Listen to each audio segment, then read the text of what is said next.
Right. Thanks so much for the invitation. I'm just actually trying to. Okay. So that's great. So, right. Um, okay. So I just need to make sure how to. Okay. Right. So, hello everyone. Many thanks for your kind invitation, and I'd like to share some of our recent projects around food cold chain, and obviously that a sustainable food system is a system that uh, delivers the food security and nutrition for all. However, that we're far away from this ideal system that globally that food demand is set to grow by 50% by 2050 due to the increased number of population, and we're facing serious difficulties to ensure food security. And as we know, agriculture sector is highly vulnerable due to its dependency on weather, climate conditions. We're already seeing more frequent extreme weather events and higher temperatures, more variable rainfall. All of this then could have a very serious negative impact on our food sector. And all of this is going to getting worse as climate change accelerates and over time. So, according to one of the recent UNEP and FAO report, it shows that more than 828 million people go hungry each year, and 3 billion people cannot afford a healthy diet. And yet, we've seen over one third of all the food we produce and globally goes to waste.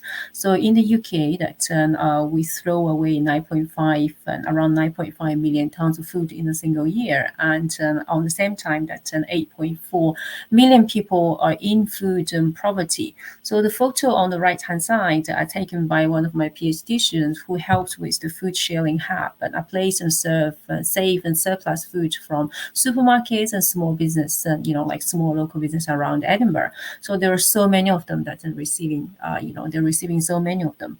So the focus of today's talk is around cold chain, and the cold chain itself that plays a critical role in our economy and society. It helps us to, secure to move food around and safeguarding their quality and safety from point of origin, from where they're grown or extracted through the manufacturing process into shops and restaurants, and ultimately to individuals like you and me. The adequate and cold chain helps us to prevent food waste. And despite its importance, we can see the cold chain itself and has a significant, an impact on the climate change, from massive energy demand to powerful F-gas and emissions. So together, that it makes our global food system refrigeration responsible for up to 4% of the total GHG emissions. So therefore, it's crucial that for us to investing in a robust, resilient, and flexible cold chain to combat climate change. So, finance. Obviously, that financing the net zero requires a significant amount of investment and in technologies and infrastructure, innovative business models, such as we need to invest in business that adopt circular economy principles, circular, sustainable supply chain practices, and to have more eco-friendly production methods. And then this would help us to support ventures reducing waste, improving the resource efficiency. As you can see, all of that is not going to be cheap, as is increase the production cost, and there's lots of R&D expenditure needed and in place. So the climate change committee CCC that then they estimated that extra net zero investment needs to grow fivefold from what we have, like 10 billion that per year to 50 billion per year in 2030 in order to meet the carbon budget. We've seen there has been a strong momentum from both financial and business communities that to adjusting their balance sheet and portfolios. So as a result, we've seen that the investment has increased estimated range increased to 23 billion in 2023, and which is good news. However, that this persistent annual finance gaps and actually poses a critical challenges, and the gap would keep growing, making it even more difficult to close in the future. So what we're trying to do here, that we aim to understand what are the drivers and challenges from business point of view that for them to achieve net zero, like net zero cold chain, how business create, deliver, and capture values while advancing net zero. Uh, in the cold chain, food cold chain sector. So some of the key questions that we're trying to explore are including what motivated some business to change, what are the key enabling factors that enable the changes, and what are the barriers and challenges for them to actually invest in those and technologies and new practices. Are they having serious issues in accessing funding? So obviously that we will do this via stakeholder participatory approach that by collecting data from both experts' opinions and quantitative data in relation around the cost structure, investment dynamics, and the market demand, etc.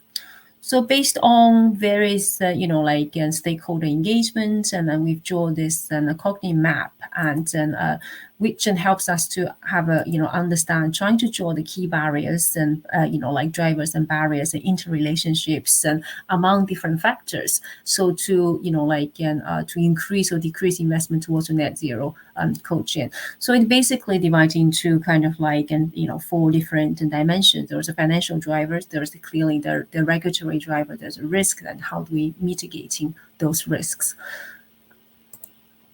So if we move on to the motivations, that we want to have a clear understanding of what really motivates business to decarbonizing their cold chain. So one of the reasons to believe is that business, they want to decarbonize their cold chain because of financial consideration, long-term cost savings associated with more efficient and energy efficient and capital, sustainable practices. And secondly, that a green finance and also represent a cheaper source of finance in some cases. So this could be from a cost of capital angle.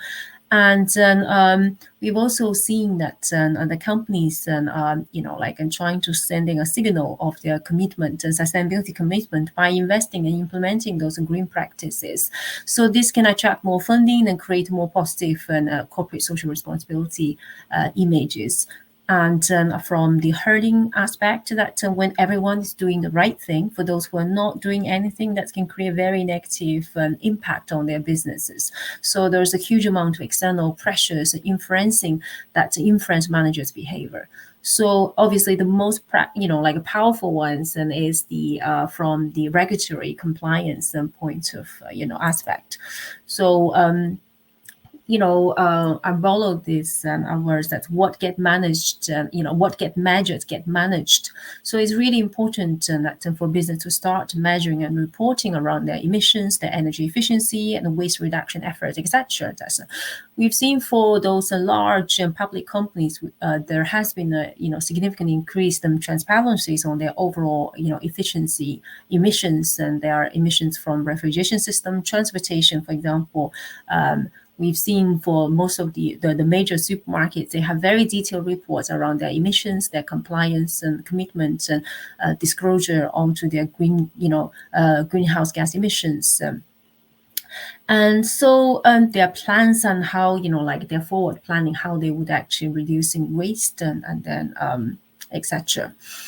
So as you can see that obviously the reported figures are from scope 1 and scope 2, and we've seen a stabilized trend, and scope 1 and 2 only accounted for 10% of the overall emission, where scope 3 accounted 90% of the total footprint, which most of us that are really difficult to cut down.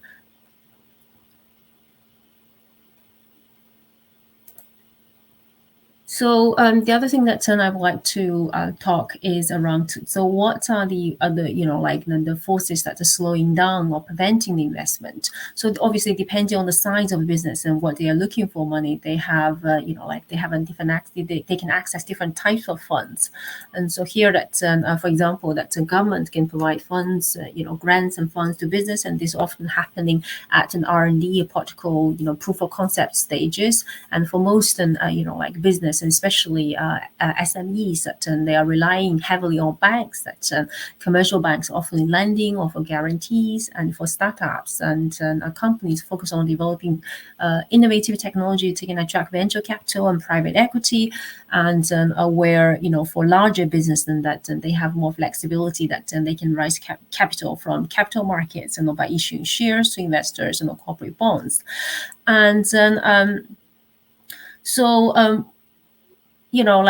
however, for most of business that finances, when it comes to lending or investment, and they often require business to have both financial and environmental performances, and often this performance can be subject to macroeconomy and uncertainty.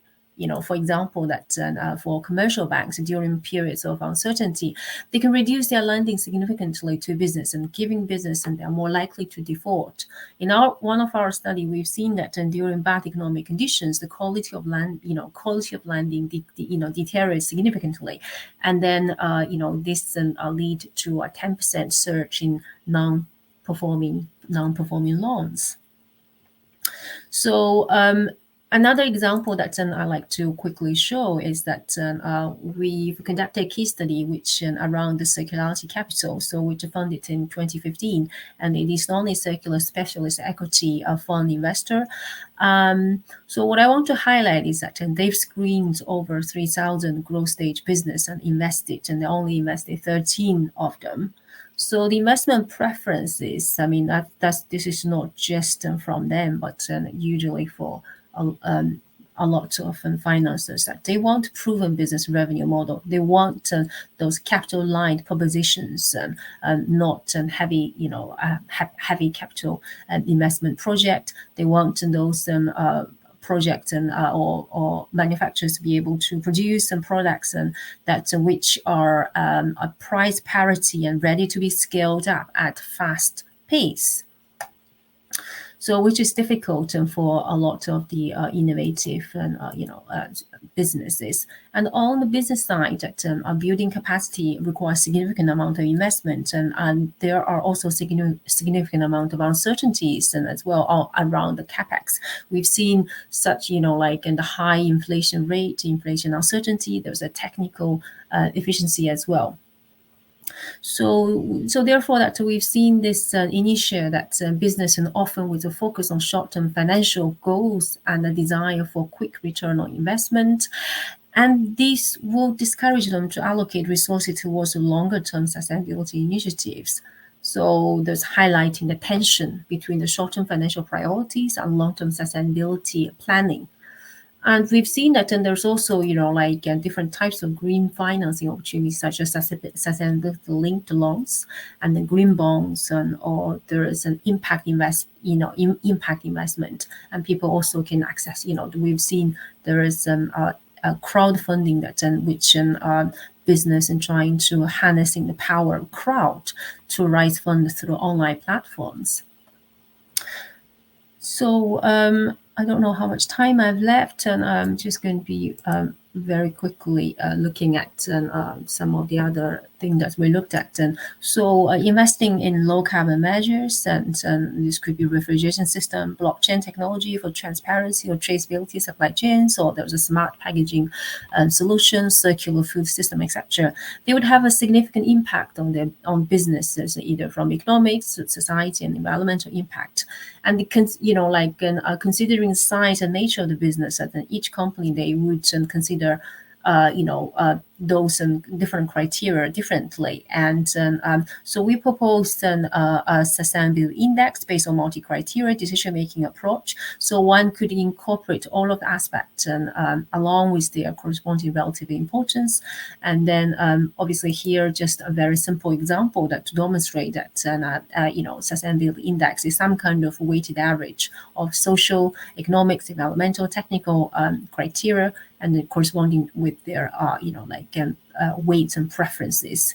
So obviously that the score can change over time, and then the SI value for the current and new technology will change accordingly as well.